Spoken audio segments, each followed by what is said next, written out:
Breaking news చూస్తున్నాం. రాబోయే స్థానిక సంస్థ ఎన్నికలలో జనసేన పార్టీ బలమైన అన్ని చోట్ల కూడా పోటీ చేయబోతుంది అని అయితే కారకండిగా నాదెండ్ల మనోహర్ గారు చెప్పడం జరిగింది.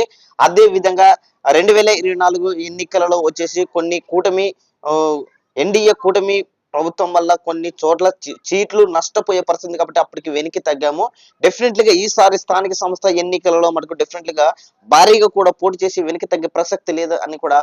కాబట్టి అప్పుడు వర్తించిన ఫార్ములా ఈ రోజు కూడా వర్తిస్తుందనే వార్త ఈరోజు వచ్చింది. అది కరెక్ట్ కాదు. మొన్ననే మాకు ఎన్డీఏ సమన్వయం చేసుకుంటూ మీటింగ్ చేసుకున్నాం.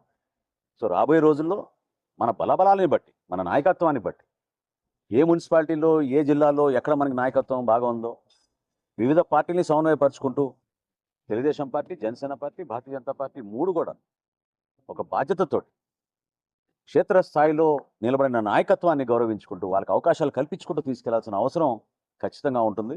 కాబట్టి సార్వత్రిక ఎన్నికల్లో జరిగిన సందర్భం, ఆ సమయం, ఆ రోజు మా పార్టీ అధ్యక్షులు పవన్ కళ్యాణ్ గారు తీసుకున్న నిర్ణయం రాష్ట్ర శ్రేయస్సు దృష్టిలో పెట్టుకుని, ప్రజల గురించి దృష్టిలో పెట్టుకుని, జగన్మోహన్ రెడ్డికి ప్రభుత్వాన్ని మనం వ్యతిరేకించాలంటే ఓటు చిల్లనివ్వకూడదనే ఆలోచనతో ఆయన తీసుకున్న నిర్ణయం అది. ఆ రోజున ఈ రోజున తప్పకుండా క్షేత్రస్థాయిలో మనం పర్యటిస్తున్నప్పుడు జనసేన పార్టీ నాయకుల, కార్యకర్తల ఆవేదనలు, వివిధ పార్టీల ఆవేదన కూడా మనం అర్థం చేసుకుని మన బలబలాలను చెక్ చేసుకుని ప్రొఫెషనల్ రీతిలో నాయకత్వాన్ని పెంచుకునే విధంగా, ప్రజలకి మరింత చొరవగా మనం పనిచేసుకునే విధంగా, అభివృద్ధి కార్యక్రమాలు ఎక్కడ కూడా వెనకడుగు వేయకుండా స్పెషల్ ఫండ్స్ కూడా క్రియేట్ చేస్తామని మన ముఖ్యమంత్రి గారు చెప్పారు. ప్రతి నియోజకవర్గంలో, ప్రతి మున్సిపాలిటీలో కూడా వీటన్నిటిని మనం బేస్ చేసుకుని రాబోయే రోజుల్లో ఎన్నికలకు సిద్ధమయ్యే విధంగా మనందరం కూడా మన పార్టీ అధ్యక్షులు పవన్ కళ్యాణ్ గారు చెప్పినట్టుగా, అదేవిధంగా అక్కడ తెలుగుదేశం పార్టీ అధ్యక్షులు చంద్రబాబు నాయుడు గారు, భారతీయ జనతా పార్టీ నుంచి నరేంద్ర మోడీ గారు ఇచ్చిన సూచనలతోటి రాష్ట్రాన్ని మరింత అభివృద్ధి చేసుకుంటూ ముందుకెళ్దామని